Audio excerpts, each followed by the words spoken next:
My name is Eric Worre, and for almost 30 years I've been an entrepreneur, struggling at times, but ultimately succeeding. As a best-selling author, speaker, and business owner, I've spent my entire career helping millions of people around the world to become entrepreneurs. And I believe strongly that there is, in fact, a better way when it comes to how we make a living. The career landscape has changed dramatically, and many are still working in a model that is completely out of date. What worked for previous generations isn't working as well for people today. In this film, we're going to explore 3 important questions. First, what's really going on in our working world today? Second, in this new economy, is it better to become an entrepreneur, or is it safer to work for someone else? And third, if a person decides to become an entrepreneur and start their own business, how can they do it without taking on massive risk?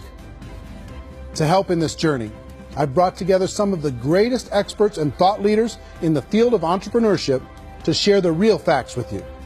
My intention is to give you new information that will allow you to make choices that are not limited by an old, outdated model.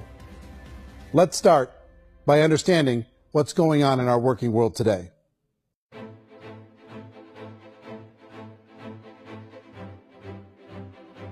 Let's look at unemployment. 30–40% of the people are honestly not working, but would be working. What our government does is if you haven't found a job in 6 months, we don't call you unemployed. We pretend you dropped out of the labor force. I've often said that unemployment, particularly structural unemployment, that's unemployment due to technological changes, is the first sign of economic growth. Think of it, 10 people live on an island. They go out every day and fish. One day, new technology shows up. A missionary brings them a net.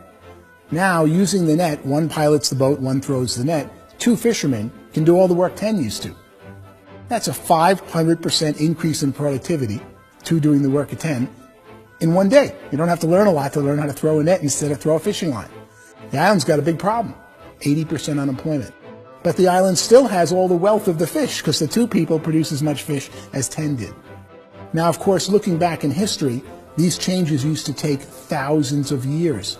And during that time, we went into farming and transportation. Some of us became doctors and some teachers and lawyers, and we developed all these new professions and new manufacturing jobs. Today, these changes are occurring literally in one day when a new technological advance occurs, and we don't have the social structures to deal with it or to retrain the unemployed people. So one of the things that I think is interesting as I travel across the country and really travel around the world is the way that we work and the way we get paid for work is changing pretty dramatically. On a global basis, everything is being turned upside down because of the rapidly advancing technologies.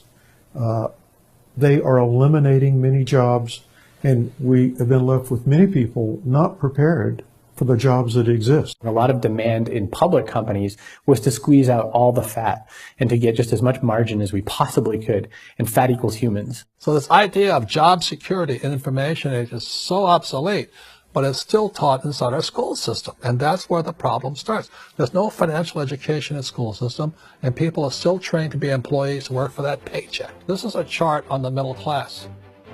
What's happening in the middle class, those who went to school, their incomes have been coming down for years. I feel sorry for the person who dreads going to work, who is sick to their stomach on Monday morning, who hates their alarm clock, who gets a little glimmer of hope on a Wednesday because it's hump day and says, thank God it's Friday. And they live for those 2 days a week where they get to be themselves and they don't have to be around people they don't like, and they don't have to play the political game in the office, and they don't have to live this half life. The person that works 50 weeks a year just to be able to have the 2 weeks for vacation. And you know what happens to most of them nowadays? They don't have a vacation. They have a staycation. They have time off of work, but they don't get to go where they want to go.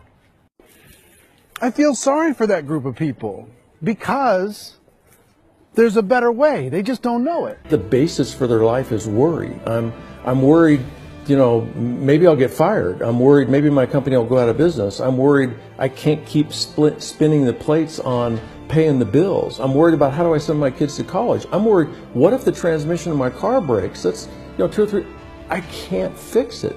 People live in a sea of worry, and it eats at them. It's time to look in the mirror and say, it's not the economy, it's my economy. It's my little world of where I am. I need to improve. I'm not going to wait for the economy to come back, because frankly, the economy is doing great in this country. The average household income in the United States is approximately $50,000 a year, what they call the middle class. To reach the top 25% of income earners, you'd need to earn at least $90,000 a year. To reach the top 10% would be a household income of $140,000, the top 5%, $190,000, and to be in the top 1%, you'd need a combined household income of at least $380,000 a year. So here's the question. What do you think would give you the best chance to move up and get to the top 10%, the top 5%, the top 1% or beyond? In my opinion, and in the opinion of many, many experts, the answer is to become an entrepreneur, to become your own boss. The spirit of the entrepreneur is to be a risk taker and to be resourceful and unstoppable, and to have a vision of yourself beyond where you are and not willing to settle for life as it is. Think about the great entrepreneurs. They're visionary. They have heart. They're willing to do today what others won't so they can do tomorrow what others can't. Personally, I don't think of the new economy, the old economy. I create my own economy. The entrepreneur's in control. I decide what the economy is going to be like. In the world of entrepreneurship, there are no limits. You can make as much as you want, depending on how much you want to work and how smart you are and how great a team you put together. There's no more lifetime rewarding business than being an entrepreneur. Why in America, where anyone could be anything, would people want to give up their freedom and become effectively a modern-day slave, told shut up and be here every morning at 7:30, leave at 5:30, and do what I tell you? And most people say, I'd love to be my own boss. 70% of Americans would love to be their own boss, according to recent polls. But they don't know how to get there. Because what are you going to do? One, you could buy an existing business. If somebody's selling an existing business, you have to ask why. Usually because it's probably hard. It's probably not making as much money as they hope. Two, they could buy a franchise. A little less risk, proven system, but it's expensive to be able to do that. Three, they could start something from scratch. And that's where a lot of people feel like, I don't have the chops to do it. I don't have the money. I don't have the product idea. I don't have the expertise. I don't have whatever it's going to take to be able to get there, and I can't risk my family to do it. So, fourth, they could become an investor. A lot of people in this town invest to try and figure out a way, but you got to be pretty smart with that game too, right? People that start their own business, they spend a lot of money, they spend a lot of time, a lot of effort to get things started. And the more you invest on the upfront, the harder you typically work at it.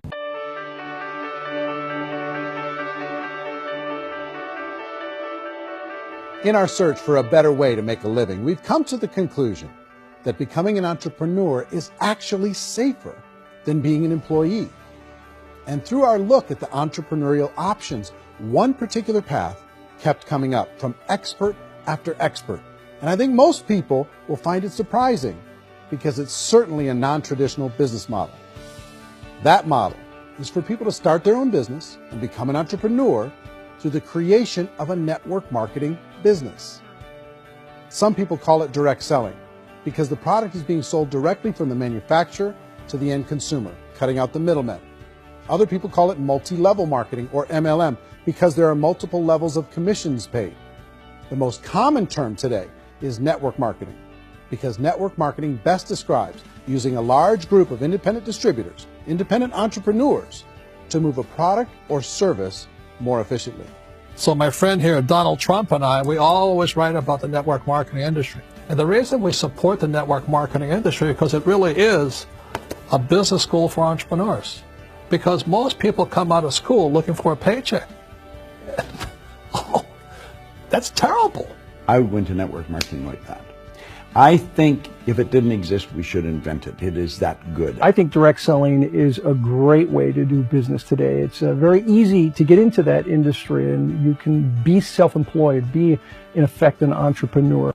A traditional company will spend up to 50% of their total revenue on marketing. Network marketing companies use a different approach. Instead of having all that extensive marketing expense, they utilize a network of independent distributors to do the marketing for them. Now, why do they do this? First, because word-of-mouth advertising is so much more effective today than traditional media advertising. Second, some products need to be explained or demonstrated, and an independent salesperson can do that more effectively than an ad campaign. Third, it's completely efficient. The company only pays for the marketing of their product if a sale happens and not before. Imagine if Amazon allowed you to become an independent distributor and paid out 40% of its revenue to that distributor group. All you had to do as a distributor was recommend a product, and if a person bought it on Amazon, Amazon would take care of all the logistics, and you'd get paid for bringing the customer. Now imagine you got paid for every purchase that customer made for the rest of their lives. Well, Amazon doesn't offer this option, but network marketing companies do. 85% of all buying decisions in our society are made as a result of word of mouth or reputation. We're recommending things to each other all the time. You know, who's your dentist? Who's your doctor? Who's your lawyer? What detergent, are you using? What legal system are you using? What product are you using? We're talking to each other about the things that we love anyway. When you go into a big box retailer, you're lucky if the clerk looks you in the eye, much less gives you any detailed or accurate information about what you're purchasing. So of course, this personal information, this education coming from a friend, a neighbor, a relative, or even a stranger, but one who has experience with the product is extraordinarily valuable. As a matter of fact, network marketing can educate consumers probably better than any other form of marketing. It certainly can do better than advertising, because advertising usually has a certain hype to it, and you can only get limited information. So, network marketing trumps advertising. The keys to network marketing is providing an opportunity for the masses to get involved, providing an opportunity for the average person who doesn't have the resources to start their own business. All of this so far is fairly straightforward, but network marketing offers another benefit, and it's this benefit that makes it so interesting for entrepreneurs. Network marketing allows a distributor to build their own network of other distributors and then compensates them on the sales created by that entire group. Direct selling is, at its base, very simple. It's the sale of a product or service to an individual on a face-to-face, one-on-one basis, just the way we're talking right now. But there's an important element as well, and that's the offering in conjunction with that sale of product, the offering of an opportunity for someone to make something of themselves.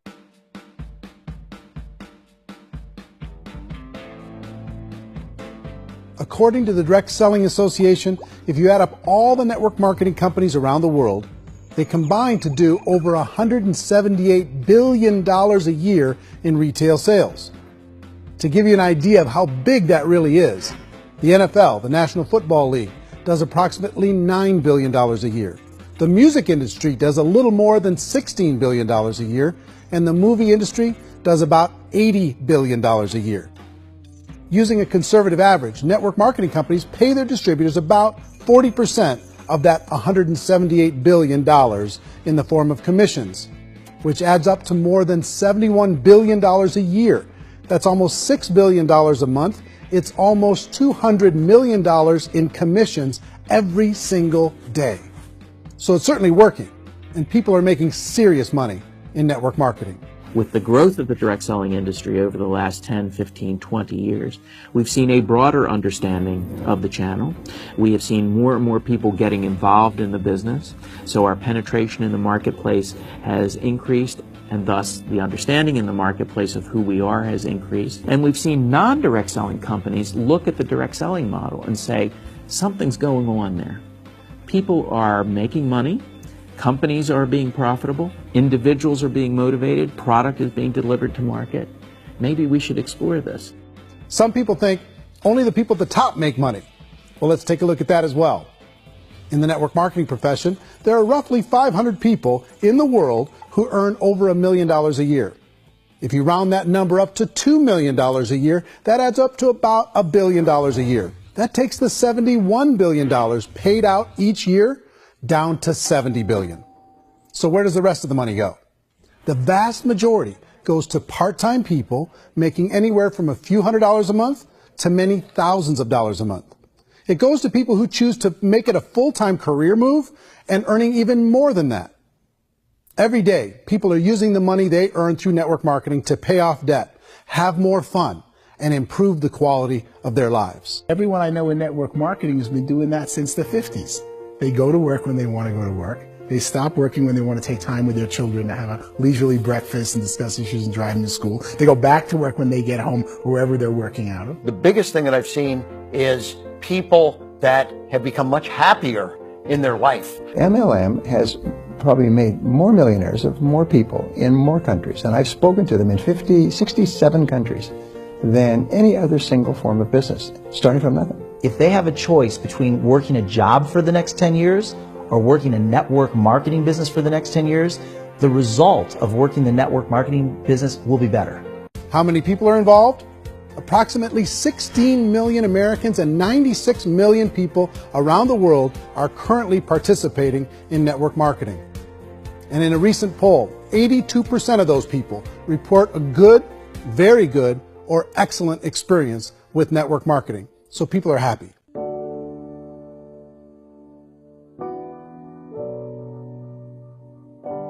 So I've taken a look at the network marketing profession and really tried to understand why so many people are confused as to the validity of this as a business.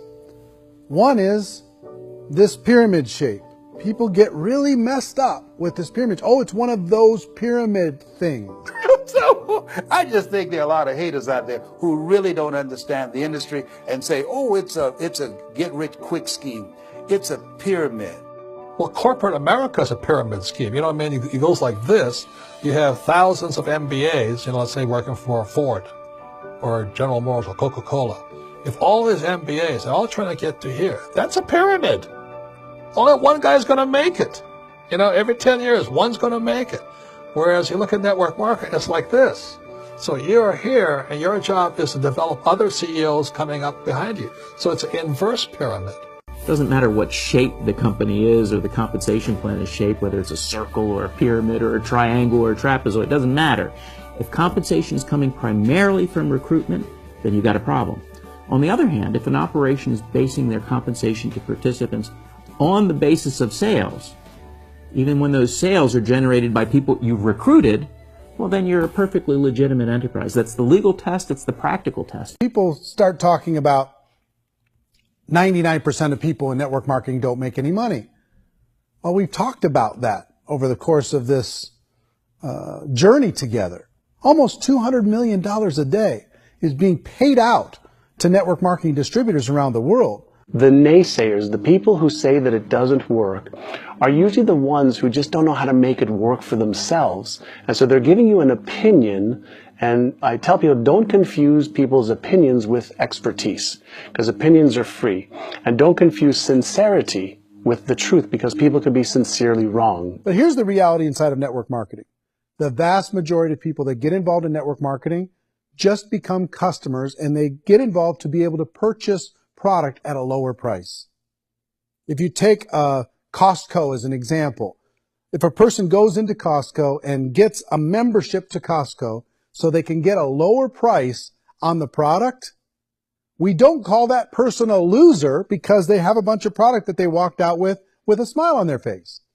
Yet when some people want to take a look at network marketing, they say, well, those people, they're just using the product and they aren't earning an income, so they must be a loser. They're not a loser, they're a happy customer. That's the vast majority of people that are involved in network marketing.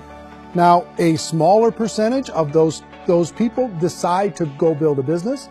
They earn $300 a month, $500 a month, $1,000, $2,000. That's the bulk of earnings in network marketing. And then there's the few that really decide to take it serious, really decide to build a large network, really work to make that network very, very productive. And those people make huge amounts of money, and there's no cap.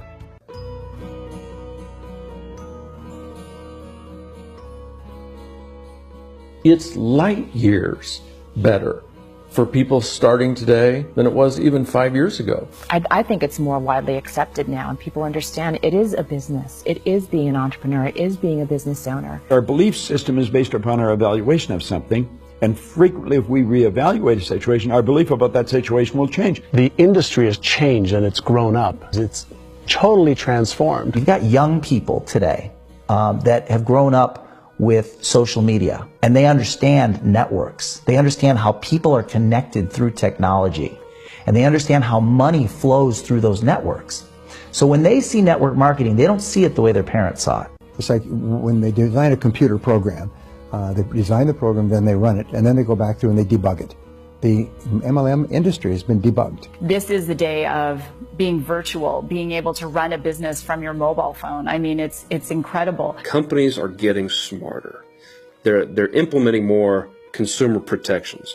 They're implementing more compliance training. They're doing more with respect to product research. If you do get involved and you make purchases of inventory, even on a voluntary basis, if you decide that this business is not for you, you can leave and have that inventory repurchased by the company. There's no other business that offers that kind of protection on a voluntary, self-regulatory basis.